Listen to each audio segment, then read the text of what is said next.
महाराष्ट्र की राजनीति में जिन चुनिंदा राजनेताओं का बीते 4 से 5 दशकों से दखल रहा है, उनमें से एक हैं छगन भुजबल। एनसीपी नेता छगन भुजबल ने महाराष्ट्र की सियासत में एक लंबी पारी खेली है। शिवसेना के नगर सेवक से लेकर मुंबई के महापौर होने तक, महाराष्ट्र सरकार में उप मुख्यमंत्री होने तक कई पदों पर वे आसीन रहे हैं और आज ओबीसी समुदाय की भी एक बड़ी आवाज माने जाते हैं। केंद्र में जाना चाहते हैं छगन भुजबल। पहले लोकसभा चुनाव के वक्त उनका नाम आया, अब राज्यसभा के वक्त भी जब सुनेत्रा पवार को टिकट दिया गया, एनसीपी की ओर से राज्यसभा भेजा गया, तो उसके पहले भी उनके नाम की चर्चा चल रही थी, लेकिन ऐसा हो न सका। हमारे साथ छगन भुजबल जी मौजूद हैं। भुजबल जी, एनडीटीवी में आपका स्वागत है। छगन भुजबल जी हमेशा बेबाक बातचीत करते हैं, बिना लाग लपेट के, तो उम्मीद करते हैं कि आप आज भी उसी तरह से खुलकर बोलेंगे। सबसे पहले तो मेरा सवाल आपसे ये है कि जिस तरह से महायुति का परफॉर्मेंस रहा, जो झटका लगा इन चुनाव नतीजों में, उसके पीछे क्या प्रमुख कारण मानते हैं आप? अब मंथन का दौर चल रहा है, तीनों घटक दल आपस में मंथन कर रहे हैं, विधानसभा के चुनाव भी अगले 3-4 महीनों में ही होने वाले हैं, तो इन नतीजों को देखकर क्या कुछ सामने आ रहा है? देखो, मैं आज भी वही कहता हूँ और करीबन 1.5 महीने पहले भी यही कहा था। मोदी साहब की मीटिंग जो पिंपलगांव नासिक में हुई, तभी भी कहा था कि एक तो 400 पार का जो नारा दिया था, तो विपक्ष ने जो हमारा जो पिछड़ा है, दलित है, शेड्यूल कास्ट, प्रचार किया कि अरे 400 पार इनको चाहिए ताकि संविधान बदल दे। तो इससे जो आदिवासी और जो पिछड़े जो है दलित समाज, हमारे भाई बहन, वो थोड़ा डर गए। मुस्लिमों के खिलाफ तो बोलना शुरू ही था। तो 3 बड़े घटक जो है समाज के, ये दूर हो गए। लेकिन एक और कारण भी मुझे लगता है भुजबल साहब, जिससे पता नहीं आप इत्तेफाक रखेंगे कि नहीं रखेंगे, कि जो महायुति के घटक दल थे उन्होंने एक दूसरे की मदद भी नहीं की। जैसे अगर आप ही की कॉन्स्टिट्यूएंसी की बात करें, नासिक, जहां से आपके नाम की भी चर्चा चल रही थी कि आप वहां से चुनाव लड़ने के इच्छुक थे, लेकिन आपको टिकट नहीं मिला, तो वहां से जो हारे हुए उम्मीदवार हैं शिवसेना शिंदे गुट के हेमंत गोडसे, उन्होंने ये आरोप लगाया कि भुजबल साहब ने हमारी मदद नहीं की, और अपनी हार के पीछे एक कारण वो ये भी बताते हैं। देखिए, ये तो पहले से मुझे पता था और सब लोग बोल रहे थे कि 10 साल में कुछ काम नहीं हुआ। 10 साल पहले जब मैं वहाँ, समीर भुजबल वहाँ एमपी थे, मैं पालक मंत्री था, एयरपोर्ट बना, फिनिकुलर ट्रॉली बनी, बोट क्लब बने, जो है जो कुंभ मेला के जो जितने जो रास्ते बड़े करना है, नदियों के ऊपर जो घाट जो है उसको जो है करना है, दुरुस्त करना है, बहुत सारा काम, internal ring road, outer ring road, सब इतना काम हुआ। बाद में काम नहीं हुआ है, ये इल्ज़ाम उन पर था। 10 साल से कुछ बढ़ा नहीं। तो लोग चाहते थे कि फिर से भुजबल जी को लाओ और ये हमारा काम आगे शहर का बढ़ेगा। तो ये तो पहले से था, तभी तो ऊपर से मेरा नाम भी बताया गया कि छगन भुजबल जी को खड़ा करो मीटिंग में। और फिर 1 महीने तक मेरा नाम चला कि छगन भुजबल यहाँ लड़ रहे हैं। सब लोग आके मिल रहे थे मुझे, फिर दलित है, मुस्लिम है, आदिवासी है, जो ओबीसी है, मराठा भी, कि भाई चलो ठीक है, आप है तो सब कुछ, हम आप काम करने वाले हैं, 24 घंटा काम करते हैं आप यहाँ, तो हम आपके साथ हैं। अब उसके बाद जब 1 महीना तक मेरा नाम नहीं डिक्लेयर हो रहा है, सारा लिस्ट डिक्लेयर हो गया है समझो, तो मैंने फिर बोल दिया कि बस अब मैं ही खुद ही पीछे ले रहा हूँ, मगर मेहरबानी करो, सामने वाला 1 महीने से काम पर लग गया, कोई भी है इसका नाम ताबड़तोड़ डिक्लेयर करो, कौन चाहिए आपको यहाँ, मैं तो पीछे हट गया। चलो, इसके बाद और 12 दिन, सेकेंड लास्ट डे, कल आखिरी दिन है, आज नाम डिक्लेयर हुआ। भाई प्रचार करने के लिए गोडसे को भी टाइम नहीं मिला। मगर ये पहले से नाराज़गी, फिर ये हमारे लोग, हमको अगर नाम आप मेरा डिक्लेयर हो रहा है, 1 महीने से चला है, और फिर ये बात सामने आती है कि नाम डिक्लेयर नहीं हो रहा है, क्यों? दिल्ली में हुआ तो गली में क्यों आप जो उसकी जो है ये अड़ंगे क्यों पैदा कर रहे हो? तो नाराज़गी जो है होनी बिल्कुल स्वाभाविक है, ये बात नहीं है। मगर जो भी कुछ है काम करने की बात है, तो उनके मीटिंग में मैं गया, उनका फॉर्म भरने के लिए मैं गया, वो भी कड़ी धूप में। मोदी साहब के मीटिंग में था, गडकरी साहब के मीटिंग में था, सारे लोग हमारे काम कर रहे थे। और एक बार लोगों ने सोच लिया कि इसको नहीं चाहिए।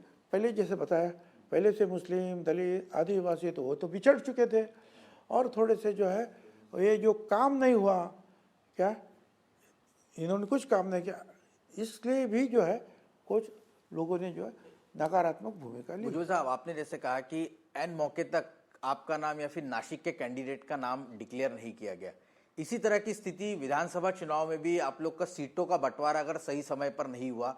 दूसरी तरफ बीजेपी, पिछले बार हमने देखा कि 220 के करीब उनके 105 के करीब उनके विधायक चुनकर आए, इस बार भी वो करीब करीब उतनी सीटें लेंगे। सवाल ये है कि आप लोग का सीटों का बंटवारा कैसे होगा, क्योंकि राजनीतिक कॉरिडोर में चर्चा है कि सब पार्टियां जो है वो अलग लड़ने की तैयारी में है, और ये भी कहा जा रहा है कि संघ के पिछले दिनों जो मुखपत्र है ऑर्गेनाइजर, उसमें भी ये कहा गया कि एनसीपी अजीत पवार को बीजेपी ने लेकर अपना ब्रांड जो है वो खराब कर लिया। इससे आप कैसे देखते हैं?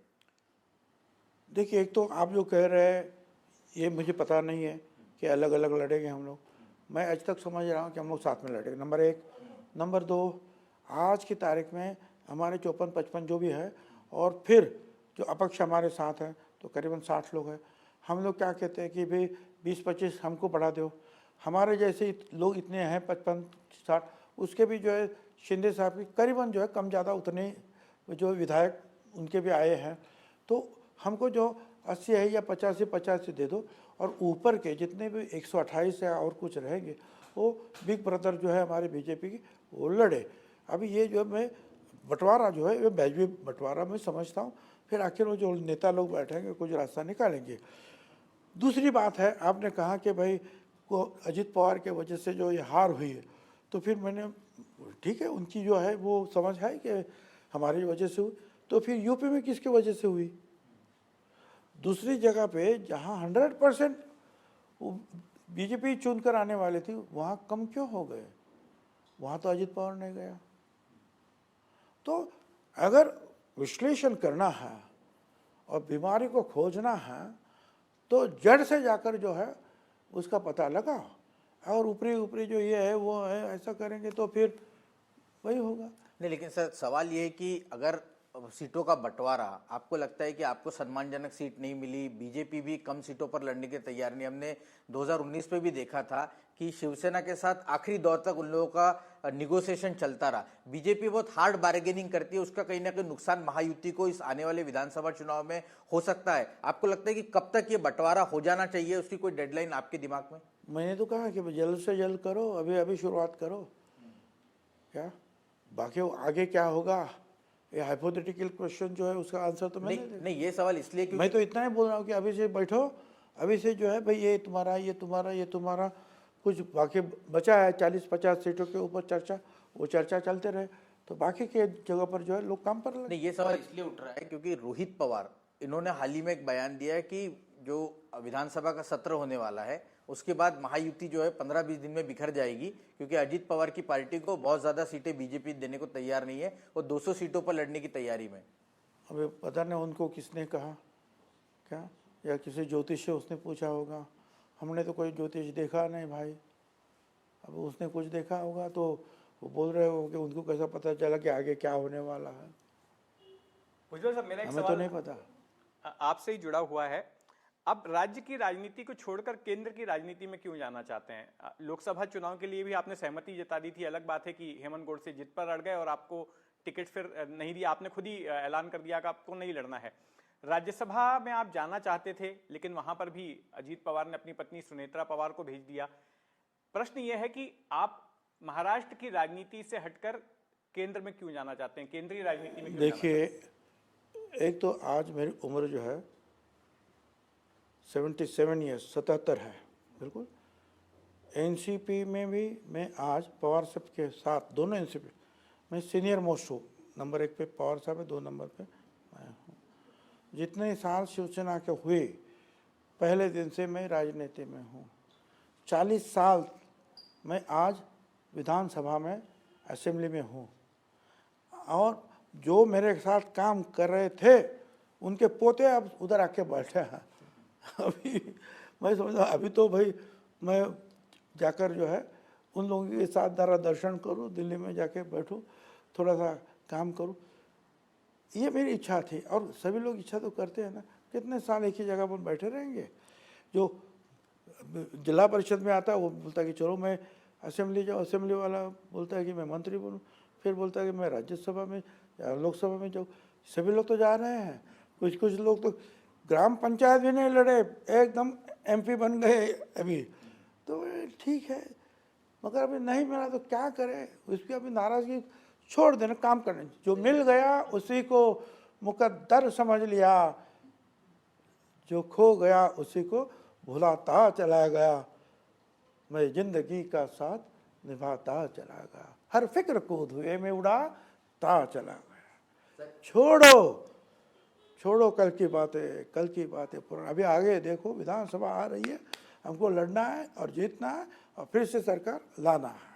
बोलिए अभी क्या सर एक सवाल सारा बोल दिया आपने। सर एक सवाल ये है कि पिछले दिनों जो महाविकास आघाड़ी की प्रेस कॉन्फ्रेंस थी उसमें उद्धव ठाकरे ने ये अंदेशा जताया कि केंद्र की मोदी सरकार बहुत ज्यादा दिनों तक नहीं चलेगी क्योंकि ये NDA की सरकार है और डिफरेंसेस जो है वो साफ दिख रहे हैं। लोकसभा अध्यक्ष पद को लेकर भी डिफरेंसेस है। आपका क्या अनुमान है? आपको लगता है कि क्योंकि इसके पहले भी गठबंधन की सरकारें आप लोगों ने देखी है ना, अभी मनमोहन सिंह के साथ 10 साल गठबंधन था ना, अलग अलग पार्टियां थी, सिर्फ कांग्रेस की अकेली सरकार तो नहीं थी, तो भी 10 साल चली। ये तुम्हारे नरसिम्हा राव साहब के समय भी मेरे ख्याल से दूसरे लोग, वाजपेयी साहब थे, तभी भी जो है गठबंधन की सरकार, बहुत दूसरे पार्टियां होती है ना उनके साथ। नहीं, लेकिन उसी वाजपेयी सरकार को देखते हुए मेरा सवाल ये है कि वाजपेयी सरकार शरद पवार साहब ने गिरा भी दी थी, तो फिर एक बार आपको लगता है कि शरद पवार ऐसा कुछ इस बार इतनी ताकत रखते हैं कि अरे एक बार ने, बाद में तो पूरी 5 साल निकाले ना उन्होंने, ऐसा क्या बात करते हो आप। पहली बार एक बार हुआ, बाद में तो 5 साल निकाले। और मनमोहन सिंह जो है वो भी 5-5 साल निकाले, 2 बार हो गए। तो इस एक बार हुआ, इसके लिए हर बार ऐसा ही होगा ऐसे समझने की बात नहीं है। यहाँ महाराष्ट्र में 15 साल तक कांग्रेस और NCP की सरकार रही, 1990 से लेकर 2014-15 तक, बराबर है। तो फिर गठबंधन की सरकार का भी ये होना है। अभी इसके बाद गठबंधन की सरकार सब जगह चल होनी। लेकिन कहीं कोई गुंजाइश बची है कि वापस से आप उनके साथ हो लें? कोई गुंजाइश है? गुंजाइश मुझे तो नहीं लगती कोई गुंजाइश। ये तो आप ही लोग जो है बस पतंग उड़ा रहे हैं। नहीं, मैं सवाल पूछ रहा हूँ। मैं पूछ रहा हूँ कि क्या कोई गुंजाइश बची है कि आप शरद पवार जी के साथ वापस खोलने कभी ऐसी राजनीति में? तो देखिए, राजनीति में और खास करके महाराष्ट्र की राजनीति में बीते 5 सालों में किसी भी चीज की गुंजाइश को मना नहीं किया जा सकता है। कोई भी वियर्ड चीज सोचिए और वो हो जाती है महाराष्ट्र की राजनीति में। आप ये भी सवाल पूछ सकते हैं कि भाई आप कांग्रेस के विरोधी पक्ष नेता रहे, CWC के मेंबर रहे, तो क्या कांग्रेस में जाने की गुंजाइश है? आप ये भी पूछ सकते हैं कि भाई आप 25 साल बाला साहब ठाकरे के साथ काम किए हैं, मेयर बने, MLA बने, सब बने, तो क्या शिवसेना के साथ जा सकते हैं? आप ये भी बोल सकते हैं कि भाई चले अब जो BJP है वहाँ, और OBC हमारा पंतप्रधान है, प्रधानमंत्री जी है हमारे मोदी साहब, तो वहाँ जाने की भी गुंजाइश होती है। उसके लिए क्या जवाब देना। सर मेरा एक आखिरी सवाल ये है कि चुनाव नतीजों के बाद देवेंद्र फडणवीस ने जिस तरह से स्टेटमेंट किया और पूरी जिम्मेदारी खुद पर लेकर उन्होंने कहा कि मुझे मंत्री पद से हटाकर मैं संगठन के लिए काम करना चाहता हूँ, आपको लगता है कि ये समझदारी वाला उनका सोचना है? अगर ऐसा हुआ तो क्या महायुति को फायदा होगा? उनका देखने का रुख जो है वो ठीक है कि भाई वहाँ मैं जाऊँगा तो पूरा रात दिन जो है पार्टी के काम में जुटा रहूँगा और जो कुछ कमियां रही हैं उसको मैं पूरी कर सकता हूँ, समय दे सकता हूँ ज़्यादा। मगर यहाँ भी जो है फिर सरकार में जो है ये तालमेल रखने के लिए उनकी यहाँ भी आवश्यकता काफ़ी है। और फिर मैं ये कहूँगा भी भाई ठीक है, कुछ जिम्मेदारियाँ चाहिए तो पोर्टफोलियो इधर उधर आपके जो सरकारी लोग हैं क्या वहाँ दे दो, काम थोड़ा कम करो क्या, मगर उनमें कैपेसिटी है कि दोनों जगह वो ठीक ढंग से काम कर सकते हैं।